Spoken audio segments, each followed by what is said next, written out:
패기, 열정, 박력, 남성미를 부각하는 단어들이죠.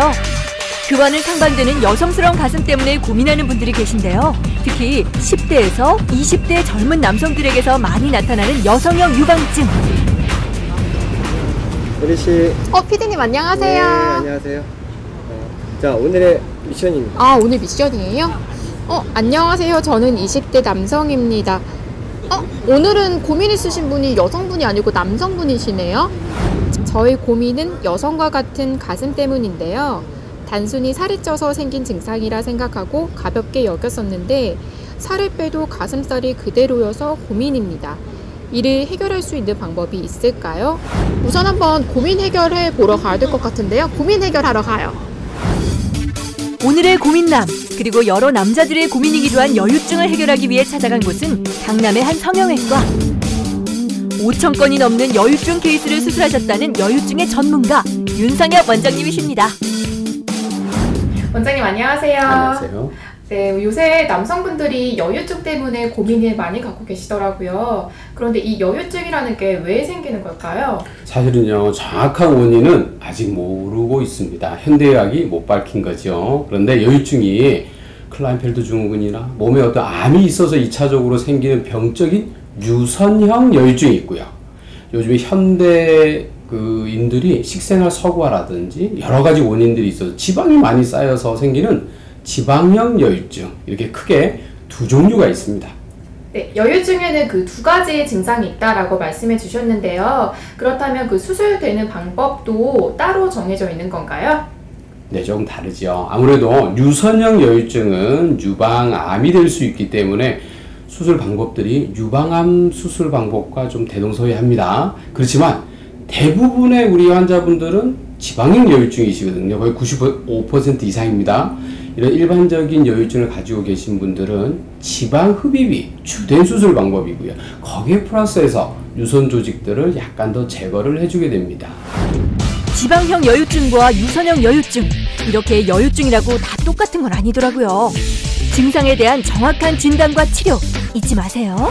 원장님, 그럼 혹시 그 지방형 여유증 같은 경우에는 다이어트나 운동법으로도 해결이 가능하지 않을까요? 네, 안타깝게도요, 지방형 여유증도 운동과 다이어트만으로는 해결이 안 됩니다. 본래 시기가 있어요. 중학생 때, 고등학생 때는 실제적으로 규칙적으로 운동을 해주시면, 체중을 조절을 해주시게 되면 지방형 여유증이 잘 해결이 됩니다. 애석하게도 성인이 되고 나서는 아무리 운동을 해도, 식이 조절을 해도 이미 딱딱해지고 섬유화 돼버린 지방이 잘 빠지질 않기 때문에 성인의 지방형 여유증은 안타깝게도 수술이 필요합니다. 서양인들은 약 30에서 60%가, 국내 남성들은 10에서 15% 정도가 이 여유증 때문에 고민하고 있다고 하는데요. 아무리 운동을 해도 가슴살이 빠지지 않는다면 의학적인 방법을 통해 쉽고 간단하게 해결하실 수 있습니다. 용민씨 안녕하세요. 네, 안녕하세요. 네, 제가 사연을 읽어보았는데요. 사연과 다르게 얼굴도 미남이시고 몸도 굉장히 좋으신데요. 어떤 고민 때문에 이 자리에 오시게 된 건가요? 제가 어릴 때는 소화비만이어갖고 체격이 좀 있다가 이제 성장하면서 많이 다이어트가 됐는데, 근데 이제 가슴 부분에 지방만 남게 돼갖고 제가 그 사연을 보내게 되었습니다. 네, 그러셨구나. 제가 그 고민 걱정하지 않으시도록 해결해 드릴게요. 그럼 오늘 용민씨 증상은 어떤가요? 네, 우리 용민 씨는요, 아주 전형적인 여성형 유방증이죠. 그 중에서 물론 지방형이시고요. 유선 조직과 지방이 같이 발달한, 물론 양은 지방이 훨씬 더 많습니다. 그래서 이제 저희 병원에 지방 흡입과 약간 유선 제거, 이런 수술 방법을 통해서 아주 정상적이고 평평하고 예쁜 가슴으로 수술이 잘 될 걸로 판단이 됩니다. 부작용 같은 건 없나요, 수술에? 실제적으로요, 모든 성형 수술에는 부작용이 있을 수 있습니다. 물론 의사나 어떤 병원도 이제 굉장히 조심을 하고, 근육이나 뼈 손상 같이 어떻게 보면 의사가 잘못해서 생기는 부작용들 예방이 중요하겠죠. 근데 거기에 덧붙여서 우리 환자분도 주의사항들이 있어요. 수술 받는 날, 그 다음날 한 24시간 정도는 이런 모서리 같은 데 확 부딪히시거나 계단 같은 데서 구르시거나, 또 수술받은 가슴 부위에 큰 충격이 가게 되면 당연히 피가 나겠죠. 네. 출혈 부작용 예방이 가능합니다. 조금만 조심해 주시면 되는 거고요. 거기에 덧붙여서 저희가 2주 동안은 금연과 금주를 시킵니다. 아, 네네. 담배는 이제 금연을 하셔야 돼요. 흡연을 많이 하시게 되면 혈액순환들이 굉장히 안 좋아지면서 피부 괴사, 뭐 유두 괴사 이런 거 가능하고요. 당연히 이제 술은 염증 같은 게 잘 생길 수 있기 때문에 네네.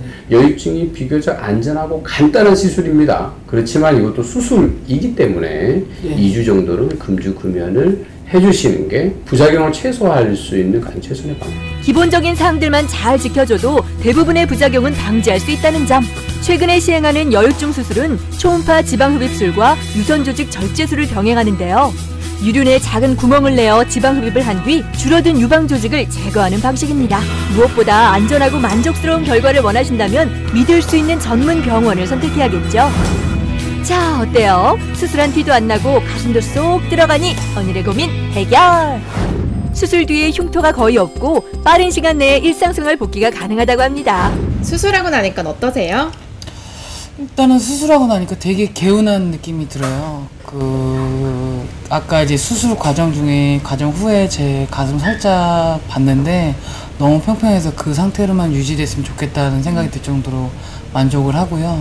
지금 감정적으로 되게 편안한 느낌이 들어서 되게 만족스럽습니다. 네, 오늘 콤플렉스 극복하셨으니까요. 앞으로 일상에 화이팅 넘치시길 바라겠습니다. 아, 네, 감사합니다. 네, 감사합니다. 신체 컴플렉스는 자신감을 잃게 만들어 대인관계에 있어서도 부정적인 영향을 끼치게 되죠.